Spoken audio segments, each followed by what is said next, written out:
The height of a person's career depends largely on the height of his philosophy of life. The way of life is Mr. Kazuo Inamori's own words. It is a simple and concise introduction to his life experience and philosophy. The title of this book means the way to live. In this book, Mr. Inamori's The Way of Life, there are 3 points that impress me the most. 1. Look at problems from simple principles. Kazuo Inamori describes this as a chaotic world. It's an interesting description because the chaotic world does not mean a world of war and chaos, but a world of confusion. Today, technology has advanced to an unprecedented level. The internet has revolutionized the way we live. Material things are more abundant than ever before. Many of our philosophies are based on money, but this approach to life doesn't necessarily bring happiness. So how should we live in a chaotic world? What philosophy do we need? Kazuo Inamori gave us an answer: the pursuit of the right principles for doing things. He believed that behind all these complicated things, you just have to insist on what is right and then do it. The same principle applies to life and business. What are those right principles? Kazuo Inamori says it's very simple. The right principles are the things our parents tell us when we're young or in kindergarten. The ethics and virtues that have been cultivated in humanity since the beginning of time. For example, integrity, gratitude, diligence, strength, hard work, altruism, and so on. These are the best qualities in the world. What children know, we adults should insist on. This is what Kazuo Inamori calls the way of life. It's very simple. In his own words, it's about what's right for a human being. Go back to the basic principles of being a human being. All things should be judged by that simple principle. In fact, this is not only true for us as individuals, but also for corporations, nations, and all of humanity. Because corporations, nations, and all of humanity are nothing more than a collection of individuals. So the way to live should be the same. For example, when Kazuo Inamori started his business, he knew nothing about business management. What did he do? He decided not to violate his morals and conscience. As a result, his business grew and grew. He believes that we all have a conscience in our hearts, and that conscience is what guides us to judge what's right and what's wrong. For example, when Kazuo Inamori started his business, he knew nothing about business management. What did he do? He decided not to violate his morals and conscience. As a result, his business grew and grew. He believes that we all have a conscience in our hearts, and that conscience is what guides us to judge what's right and what's wrong. Once, Kazuo Inamori was invited to a symposium. The seminar was about whether or not Japan should apologize to China. At that time, Kazuo Inamori clearly stated that of course Japan should apologize.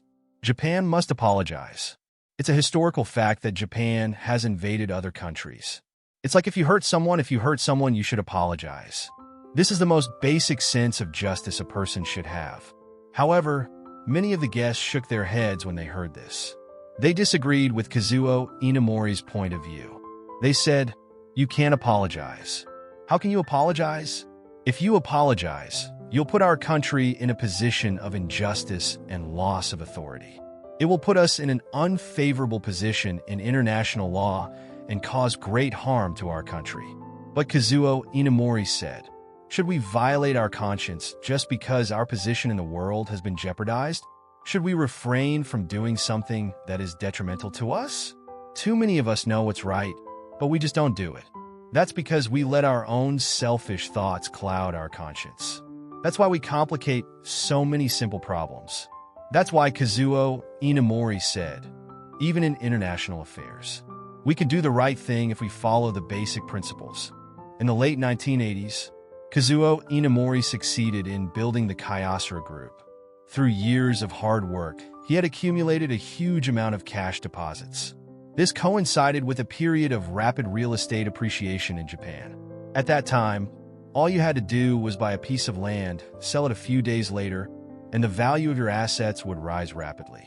As a result, many entrepreneurs not only gave up their businesses to speculate in land, but also borrowed huge sums of money from banks to invest in real estate, and soon made huge profits. At the same time, Kazuo Inamori's factories were struggling to make a much smaller profit in comparison. At that time, Many people advise Kazuo Inamori. You have so much money, if you just buy some land and turn it around, you can make a huge profit. Some bankers even felt sorry for him and offered to teach him the secret of making money by buying and selling land. But Kazuo Inamori said, "When all the people came to me, I had only one idea in my mind. Only money earned through hard work and sweat is real profit. If you can make money just by transferring land, let's not talk about whether there is such a good thing in the world. Even if it can make money, it is still ill-gotten gains." So even in the face of such a great temptation of huge profits, Kazuo Inamori was able to remind himself of the principle he learned in kindergarten. Not to be greedy, and continue to make money by sweating in the industry. When the real estate bubble burst, many companies went bankrupt, but Kazuo Inamori's Kyocera Group weathered the storm without a scratch. So, is it hard to make a decision? Do you need to know about finance? Do you need to know how to manage land? Kazuo Inamori said, "Not necessarily. As long as you stick to the principles of what is right for a human being. Even if you're going to lose money and you know you're going to lose, you have to stick to it." Let's take another example. At that time, the cost of telecommunications in Japan was very high. So the Japanese government wanted to introduce free competition to lower the cost of telecommunications in Japan. But at that time, many companies were afraid to participate because the telecom giants were too powerful. Kazuo Inamori thought, if no one else is willing to take the risk, then the national cost of communication won't come down. If this is the right thing to do, then we should do it. That's why Kazuo Inamori decided to compete in the Japanese telecommunications industry. You may be thinking, oh, Kazuo Inamori is talking about lowering communication costs for people. That's very nice, but he's just putting on a high hat. In fact, he knows that there are high profits in telecommunications, so he's saying that. Yes, it's normal if you have those thoughts. Because Kazuo Inamori was also concerned about his own thoughts. That's why he looked at his heart according to the way he insisted on living. Am I really doing this to reduce the cost of national communications? Did I do it to make a name for myself and make money? Under the torture of his conscience, Kazuo Inamori thought long and hard for half a year. In the end, he didn't take a single share of his communications company, but gave all the shares to his employees. What he continued to do was to motivate his employees that for the sake of the people, we must lower long-distance charges and make people's lives better. This is our honor.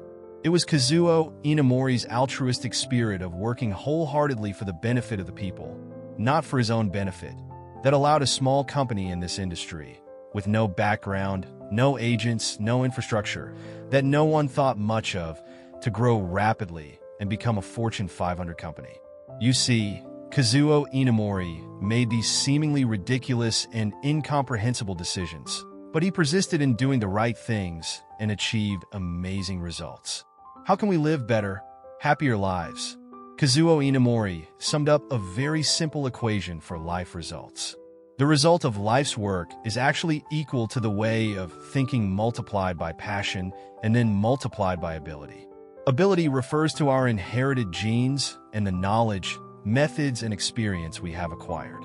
Passion is the passion and desire to succeed at a task.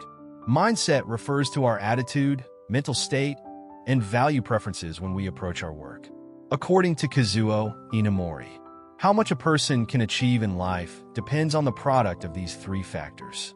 In this formula, Kazuo Inamori believes that the most important factor is mindset, because ability, passion, and enthusiasm can only be scored from 0 to 100.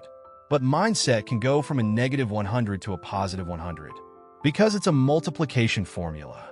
So even if you have the ability, but not the passion, you won't get good results. And people who know they have no ability, but are passionate about their life and their work actually do better than those who have talent, but no passion. That attitude is more important. It's both positive and negative.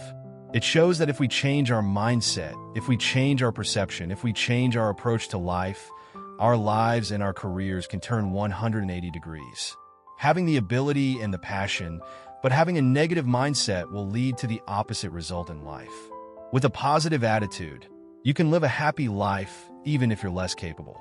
What is positive thinking? According to Kazuo Inamori, it's as simple as the right principles of life I just mentioned. For example, being full of kindness, hard work, no greed, no selfishness, and so on. That's the first lesson Kazuo Inamori teaches us in this book. In the face of the complexity of the world, we only need to think in terms of simple principles. 2. The second inspiration is to set high goals that are beyond our ability. You see, the way we make decisions in life is this. If we have $50,000 and we want to buy a car, we buy a $50,000 car. So if we can read 2 books a month on average, when we make a plan, we make it 2 books a month. That's normal. So if one of our companies is producing 10,000 parts a month, what about the quality? It's just average or just good. Then when we negotiate with our customers, we make them a promise based on our capacity. This is what most of us consider to be the normal way of doing things. But Kazuo Inamori didn't think so. One time, IBM sent an order to various companies to produce a ceramic part under extremely harsh conditions. How harsh? You will know in the following 2 examples. Usually, the manufacturer gives you a drawing with all the parameters. You just follow it. However, the specifications given by IBM are as thick as a book, and the content is extremely strict. You can imagine how high the requirements are. How high was the accuracy of this part specification at that time? So high that even a professional company like Kazuo Inamori didn't have the equipment to measure the required accuracy. It's obvious that the difficulty of this task is so great that even professionals don't understand it. Many large companies would not dare to take on such a task. But Kazuo Inamori said in front of the customer, "Yes, we can do it. We can do it." At that time, his subordinates were stunned. "What is going on? How can you accept such a job? And you told the client that you could do it? Don't you want to do the right thing? Didn't you say you were honest and wouldn't cheat? Why are you making promises to others now?" According to Kazuo Inamori, if he thinks he can do it, he's not lying. Only if you firmly believe that you are a person who can make the impossible possible can you start a new business. If a person only does what he can do, what he was able to do in the past, how does he progress? The reason why a person progresses, the reason why a country develops, is because they make the impossible possible. And the so-called impossible is only for the present. If you do your best, it's possible to do it in the future. That's why Kazuo Inamori said, we must think in terms of the future and progress. We must set our goals at a level that surprises us. We must push ourselves to grow by demanding more. This has always been Kazuo Inamori's view. Do not be limited by your present abilities, but demand of yourself what you can do in the future. That's why Kazuo Inamori doesn't just respond to the extreme demands of his customers.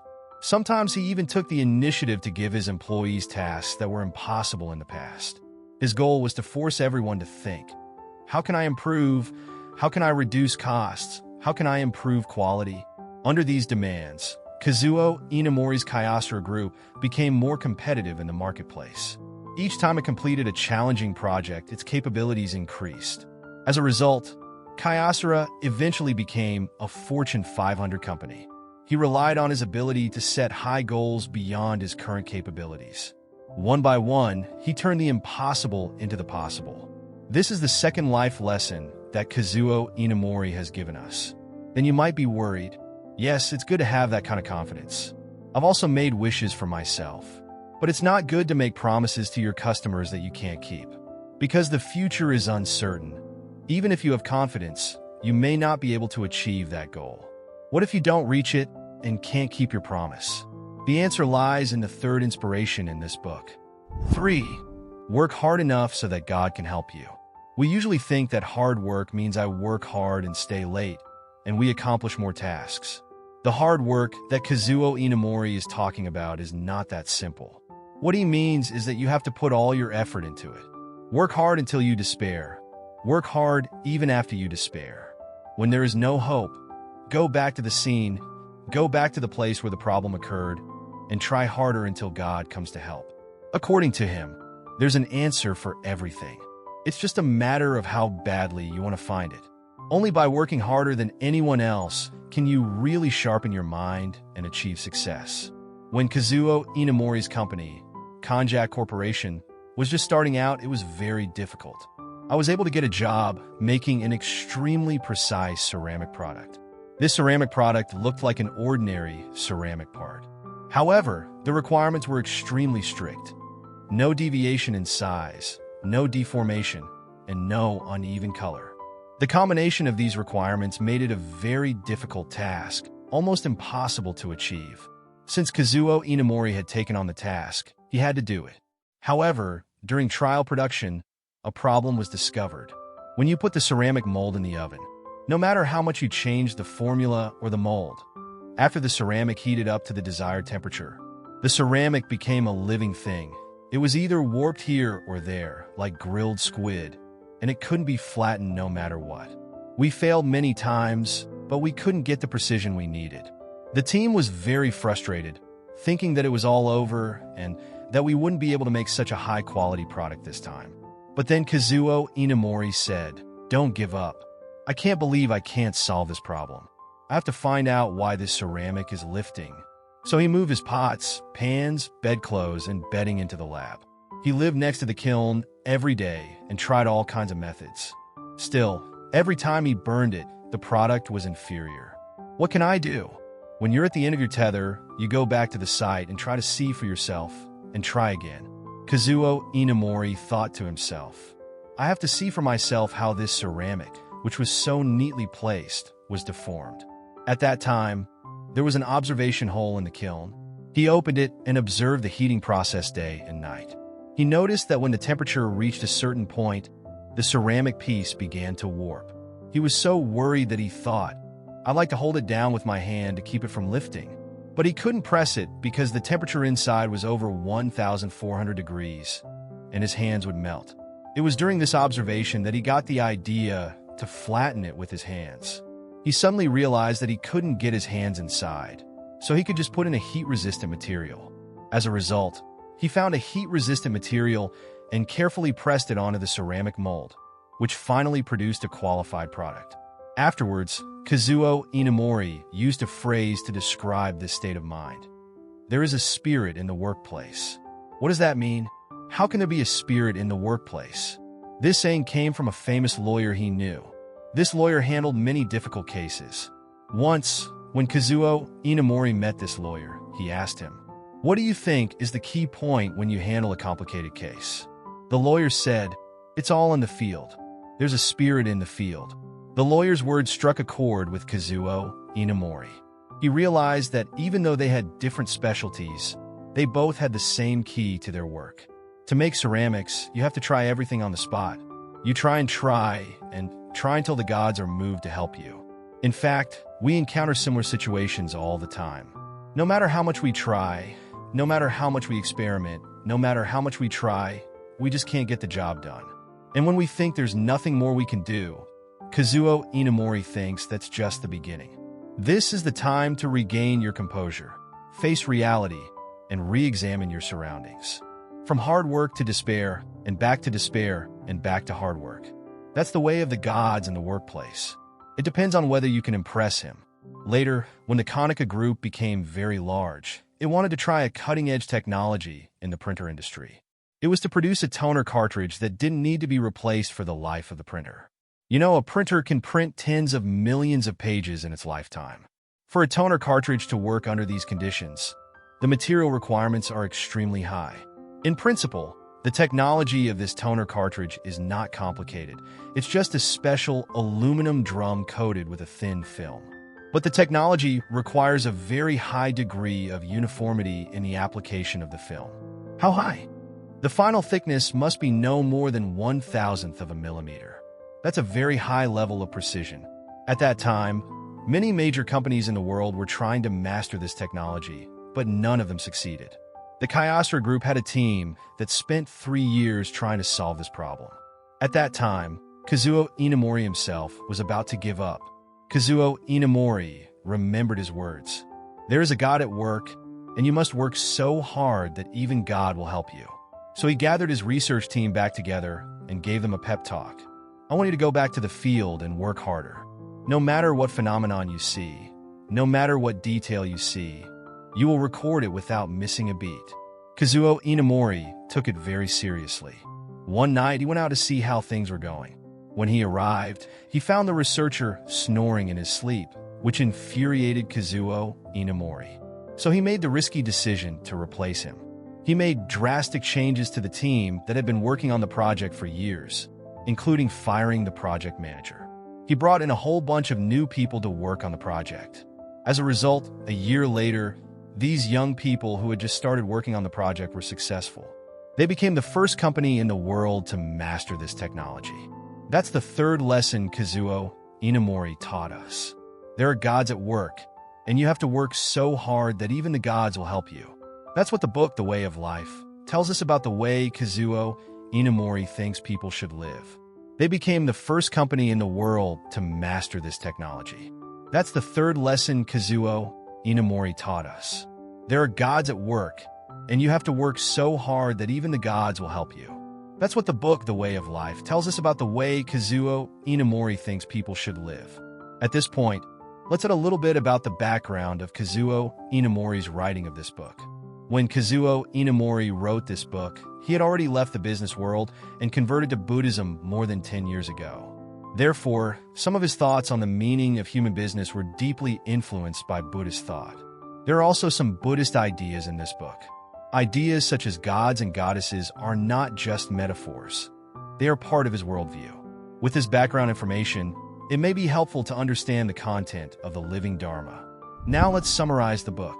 How Kazuo Inamori built 2 Fortune 500 companies from scratch, and how he revived Nikko, a global company. His approach is neither mysterious nor sophisticated, but it's different from what most of us do. His entire philosophy can be summed up in one sentence: live by the right principles.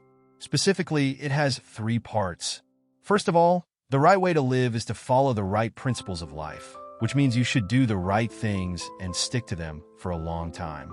And the right things include not lying, not making trouble, being honorable, not being greedy, not being self-centered. And these are simple but beautiful qualities. Second, we must set high goals beyond our present capabilities. Our present decisions should not be based on our present abilities, but on our future abilities to make the impossible possible. Finally, there is a God at work. If you want to succeed so badly that you give it your all, if you want to succeed so badly and work so hard that God helps you, then you will succeed. Well, that's all for today. Congratulations, you've finished another book.